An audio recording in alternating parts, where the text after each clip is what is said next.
Alright, so it is a gorgeous Minnesota spring day, and I've already baked a cake, I did the dishes, so let's see what else I've been up to.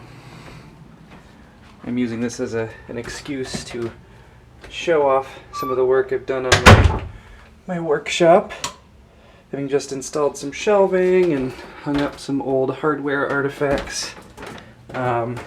But that is not what this video is about. So this is the workshop, and I know it does not look like the sort of place that you might find a several thousand-year-old board game, but in fact, that is exactly what we are here to discuss.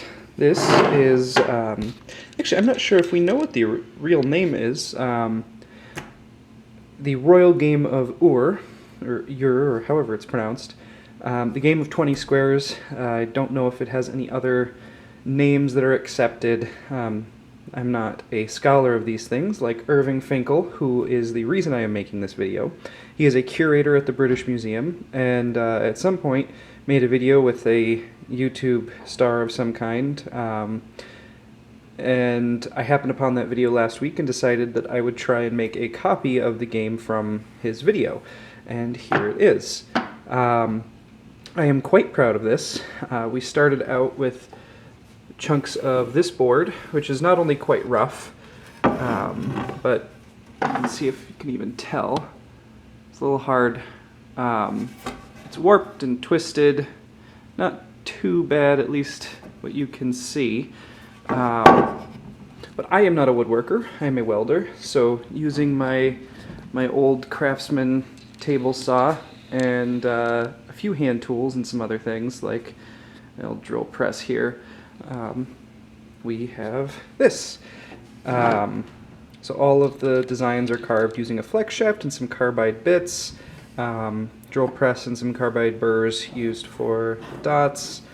I set some antique square nails into the side, although they don't contrast as much as they did before I did the linseed oil finish.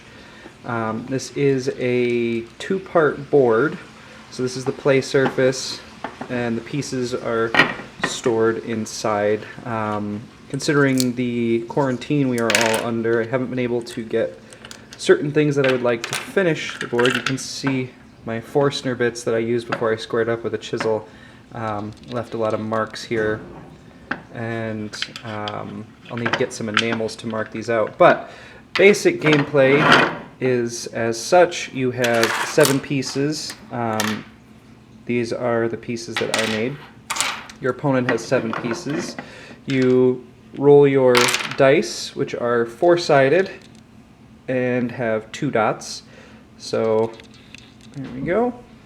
To find out how many spaces that one of your pieces can move, and the goal through this is to get all of your pieces on, down, around, and off the board before your opponent does the exact same thing. As Irving Finkel described it, the center is the really interesting part, because that is where you and your opponent are at war. If you land any of your pieces on these 5 rosettes, you get a second turn. If you are, I believe it is on this piece here, your part cannot be knocked off, so your opponent can't remove that. I guess it is one of the more valuable places to be placed on the board.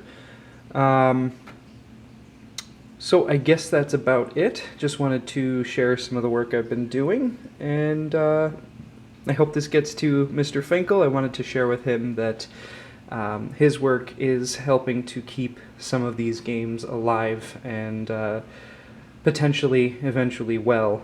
Alright, so thanks, and have a nice day.